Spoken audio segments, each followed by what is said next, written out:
Hello mga madam, bibigyan ko kayo ng idea at sympathy para makuha ang loob ng isang lalaki.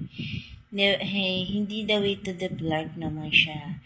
Hindi siya flirting na way. Ah, maging suspicious na ka lang. May mga bagay ka na ginagawa. Hindi lang sa pag-flirt kasi ang flirting kasi is panandalian lang yun. Unlike sa mga gawain mo na mas na nagkakaroon ng intriga. Nagkaka-intriga ang isang lalaki sa'yo. If you have to want to have a familiar that guy, tapos you're just meeting it in another place, kung sakaling na-meet up mo lang siya sa isang lugar kung saan nandun siya nag-work, then probably if you really like him, alam ko you have make a move for being such a nagkagusto ka lang sa isang lalaki. Kung sakaling you have giving your magpapa-attract ka lang siya. Papa-attract ka lang. Hindi ka gumagawa ng flirting na process. Ang gagawin mo lang, pag alam mo nandoon siya nagtatambay palagi, at doon mo siya laging nakikita, ang gagawin mo lang is, pumunta ka sa isang lugar kung saan nandun siya palagi, di ba, nag-work. So, ang gagawin mo lang doon is, magtambay ka, tapos, you have to make a strong personality, para kang, wala kang, meaning to say, parang wala ka lang nakita, at tambay-tambay ka lang doon. Then, magpapa-intriga ka lang. You have used yung parang innocent look lang ang gagamitin mo. The fact na magpang-abot yung mga mata mo. Titignan mo lang siya the way sa innocent look. Huwag mo siyang gamitan ng flirting.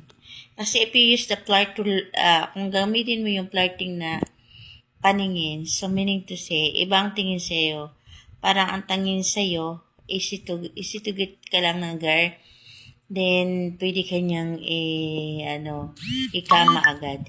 So, ang gawin mo, kung gusto mo makakita ng guy na talagang seryosohin ka at itrato ka ng maayos, at kung sa tingin mo ay gusto mo rin siyang magkaroon ka ng sa kanya, eye-catcher ka, magiging eye-catcher ka sa paningin niya. Kasi sa dami naman ng girl, di ba? Sa dami naman ng nagtatambay, meaning to say, hindi naman madalas napapansin talaga pag once na gusto ka.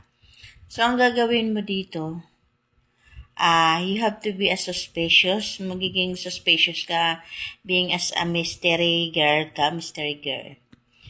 Kung yung tao is nandun nakapag-work sa lugar kung saan tambayan mo, at alam mo nga dyan siya palagi, so you have to be consistent mong gagawin.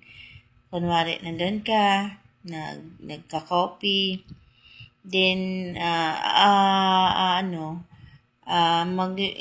lumingon ka ng sa kanya, tapos pag once na tingnan ka, tingnan mo rin siya, pero tingnan mo siya the way na hindi flirting, using the sa mga yung paningin ng parang tumingin lang na innocent look. Yun lang ang gagamitin mo sa kanya.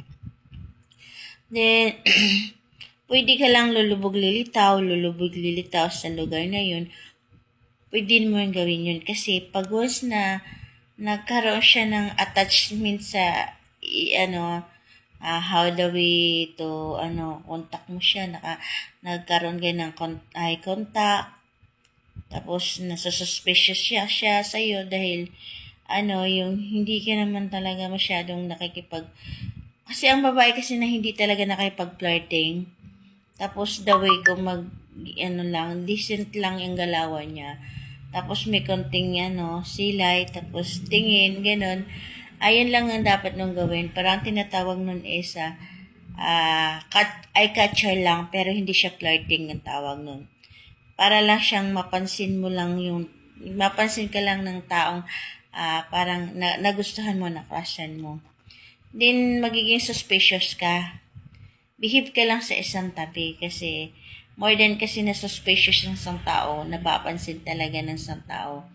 Kasi ewan ko ba, hindi na, ganun talaga ugali ko eh. Ganun talaga ang ugali ko. Kaya ako tinuturo sa inyo yung way how to act kahit sa maraming tao. Kasi maging ako ganun din.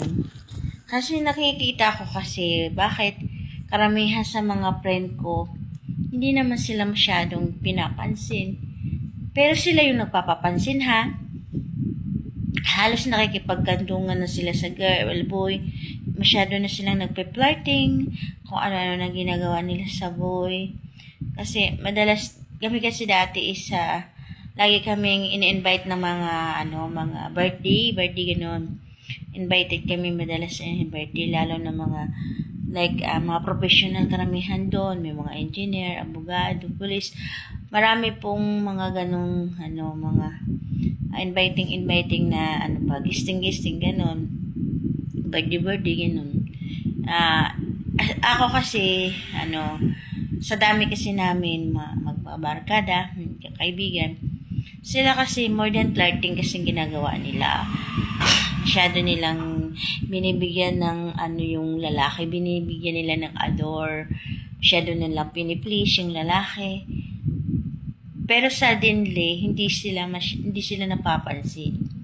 Kaya sabi nga nila sa akin, ang lakas daw ng dating ko, bakit daw nanahimik ako sa isang tabi, pero ako daw yung napupuna, ako daw yung napapansin, minsan pa nga, hindi lang minsan, madalas po kinukuha yung numero ko, yung number ko. Ayun nga yung dahilan kung bakit nagkaroon ng nagkaroon ng sakitan doon sa pinuntahan naming live band. Kasi more than kasi pag sumama talaga ako sa bandingan ng magkaibigan, ako yung madalas napapansin. Ako talaga yung madalas napapansin. Pero hindi ko talaga gawain yung magpi-flirting. Hindi ko ugali yung magpi-flirting. Ang way ko lang kasi, one time, inamin ko lang talaga, sa isang grupo na yan, sa isang table na yan, meron akong parang natipuhan din, naklasan. Siyempre, normal naman sa atin magkaklas kasi, siyempre, may gwapo, di ba, magkaklas talaga. Dawi, lang ako kumbaga, sabi nga nila, slow rock daw. Ang akin lang talagang behavior is, manahimik sa isang tabi. Ganun lang, pag tumingin siya, pag tinitingnan niya ako, gumaganti lang din ako ng tingin, pero obviously, ang tingin ko, hindi siya flirting. Ang way ko lang is innocent look, parang normal lang. Parang tinitingnan ko lang siya ng normal, pero innocent yung look ko. Hindi ko siya piniflirt, hindi ako kung ano nang ginagawa, hindi ko ginagawa yun. Kaya yun ang binibigay ko sa yung idea o mga strategy para hindi kayo masyadong, magmumukhang parang, clowns sa, circle of friend na anime, puro na kayo kung ano na pinagagawa nyo para mapansin lang kayo. Pero in fact, hindi yan mabinta yung strategy na yan. Pero sa akin lang kasi, hindi naman kasi strategy yun eh. Yun talaga yung ugali ko. Yun talaga siguro dahil nga probinsyana girl, ganun talaga ugali. Kaya more than kasi mga lalaki talaga, mas gusto nila yung galaw lang is simple lang, mahinhin, hindi siya flirting, at higit sa lahat, hindi maligalig. Yun kasi napapansin ko din sa karamihan kasi talaga, lagi kami kasing may ganyan-ganyan yayaan ng barkada outing tayo doon, punta tayo. For more, marami kaming environment na karamihan may mga environment talaga, syempre kasama, kasi nandun sa mga party. Party girls kasi ako dati, nung mga panahon na nagkaroon ako ng trauma sa ex ko. Parang yun yung way ko para makaalpas, gumaling yung aking trauma. Yun ang way ng mga kaibigan ko, dinadala ko sa kung saan ma-enjoy ako, makalimutan ko yung mga trahedya na nangyayari.